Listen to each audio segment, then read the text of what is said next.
Hey everyone, before I get started, I just want to remind you that if you like my content, hit that like button, subscribe to my channel, and then join the Militia Man and Crew Patreon community by clicking the link in the caption.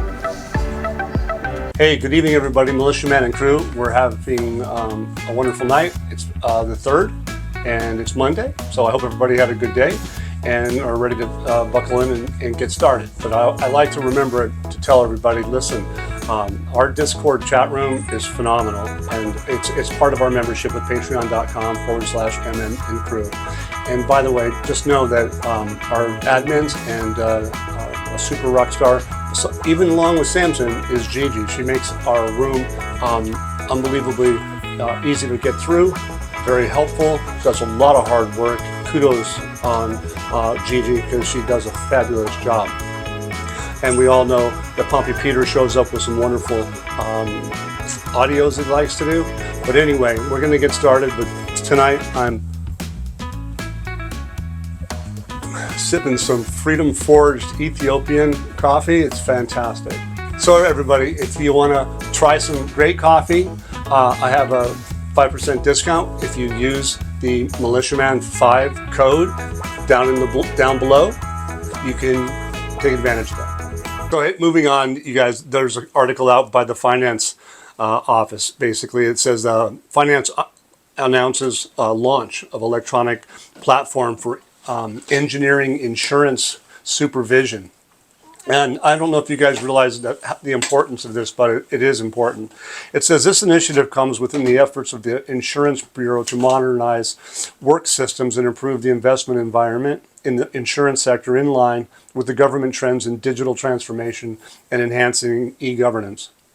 The platform, which was developed in cooperation between the Supervision and Information Systems Department and the support of the National Data Center, will allow all engineering insurance, with the support of National Data Center, of course, sorry you guys, will allow all engineering insurance documents to be registered electronically and given a code approved to the Bureau or by the Bureau.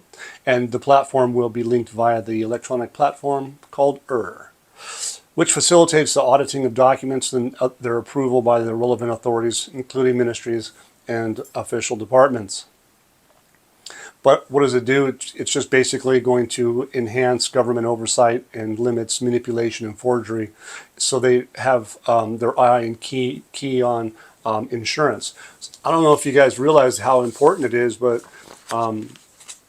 international business requires insurance, because if you don't have it, you can have some serious big-time problems.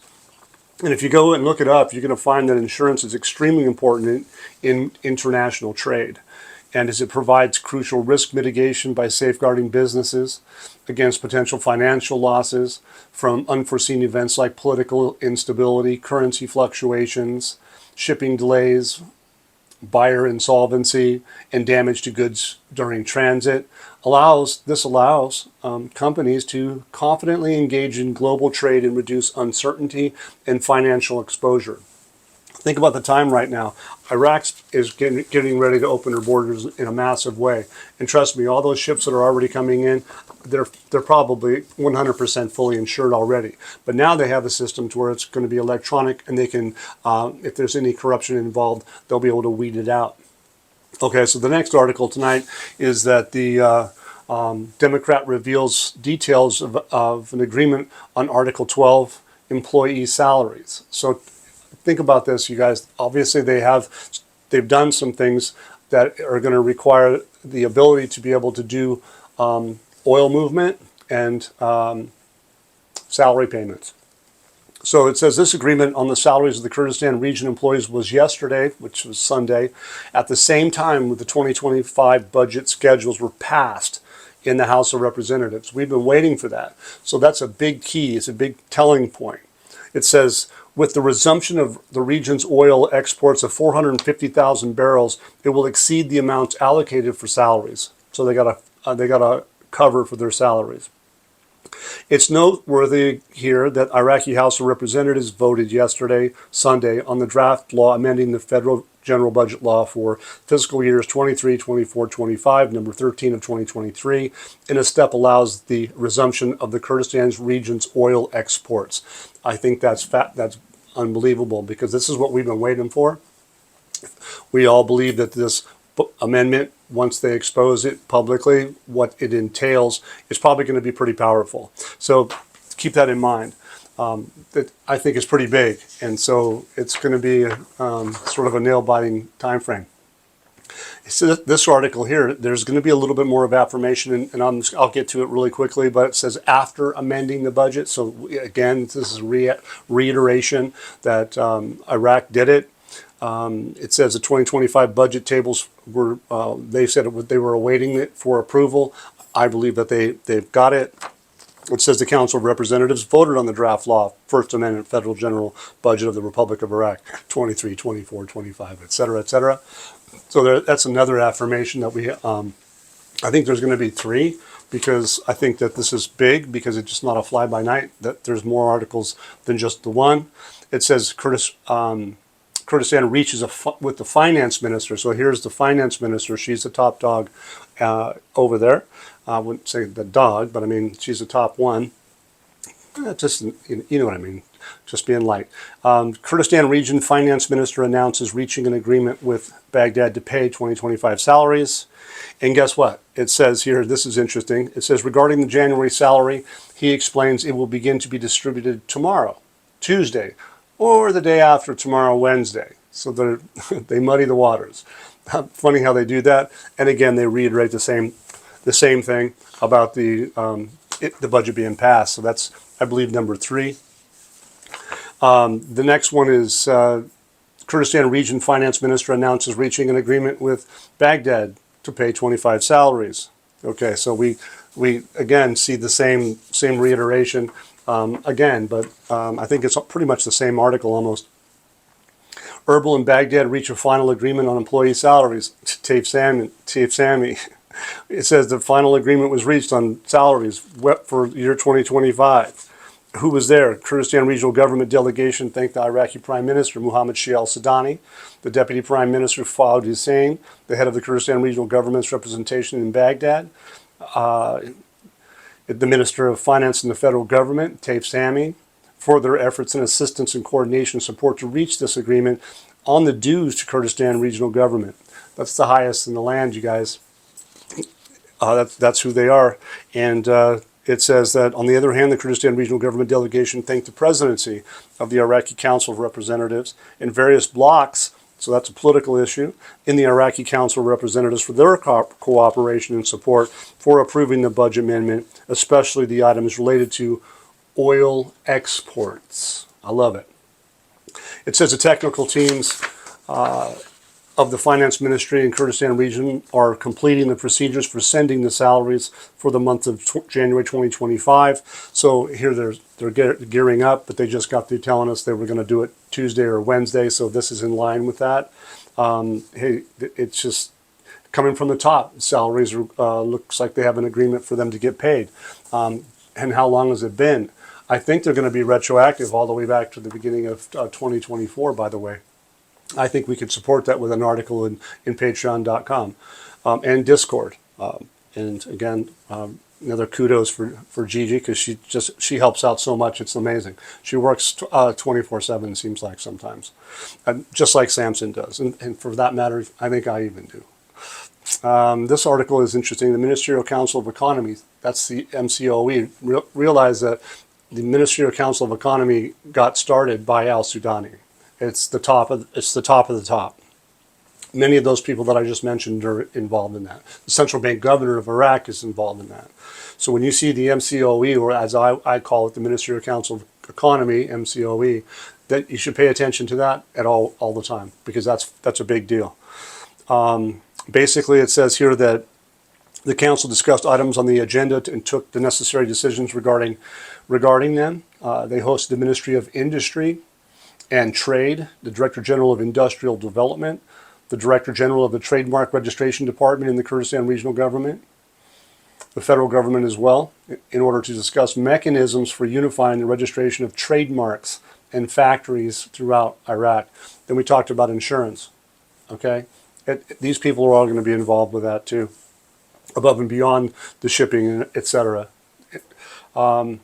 It says the council also discussed recommendations submitted to the members of the council to evaluate financial and economic situation in light of economic and political challenges witnessed locally, regional, and internationally, while sending its recommendations to the Council of Ministers regarding new investment projects to stop listing those projects except for the necessary ones and with the approval of the Council of Ministers and the endorsement of the Ministry of Planning and Finance to provide financial allocation. So they need to make sure that these projects at this point have the financial allocation available now. And so if something needs to be stopped, it sounds like change is coming. In other words, if it's really important and we missed it, fine. But if it's not, we're going to just take care of what's on the books now, because I believe if they're going to be paying salaries, if they're going to be paying oil or allowing oil to move, there's a change is coming. And I think that we all can just about feel that they're going to have to adjust their exchange rate, because effectively they haven't exposed it. If they were going to expose 1310, they would have done it a long time ago. They would have never waited this long, and they wouldn't have hit it. And they would have made the budget tables public, because if they were going to be up 1310, why would you hide it? They haven't exposed that just yet. But are they waiting for a special time? It sure looks like it. It sure looks like a digital transformation is upon them, and they're going to have an interconnection with a digital platform to move their currency. And I think it's on a global scale. And I think Iraq is probably not going to be the only one that's going to be involved in this. And I've always said it's all about Iraq, but it's not all about Iraq. And take it seriously. I think you're going to find that that's going to be spot on. And that's my belief anyway. Okay, so anyway, just change hats for a second. This is an interesting article that came out today, and there's videos out on it, and there's executive orders out on it, etc. That our administration is in the process of creating an executive order has been signed today, and I happen to watch that. The creation of a U.S. sovereign wealth fund. Well, I know what a sovereign wealth fund can do and what it does, but interestingly enough, I don't use TikTok, but anyway, he's talking about potentially buying it. And amongst other things is bringing wealth to the American people. Okay, so the creation of U.S. sovereign wealth funds could buy that company. It says that the U.S. president signed an executive order on Monday ordering the creation of a sovereign wealth fund within the next year, saying it could potentially buy the short video app, as we all know. And I've already mentioned it. He created the sovereign wealth fund. If created, the sovereign wealth fund could place the United States alongside numerous other countries, particularly in the Middle East and Asia, that have launched similar funds as a way to make direct investments with government dollars. Well, that's not all they're going to be using, because, well, if the government has foreign currency reserves, do they use foreign currencies and foreign currency reserves for sovereign wealth funds? And the answer to that is yes. Here's a snippet. It says sovereign wealth funds typically hold foreign currencies as assets. Well, the United States of America has a lot of those assets. So does a lot of other countries. It says that as the governments are controlled investment funds that often use foreign exchange reserves to invest in international markets, essentially meaning that they hold money in different currencies beyond their own country's currency. I think we all know that the United States is sitting on a very large stack of Iraqi dinar, probably many other currencies as well, because, if we know about it, they know about it, what's happening. And especially if we can figure it out, they're one step ahead of us. But that's a good thing, because if this is a benefit for the United States of America, and if it's a benefit for Iraq, and if it's a benefit for other Middle Eastern countries, so what? Let's get going. Let's get everybody on a level playing field.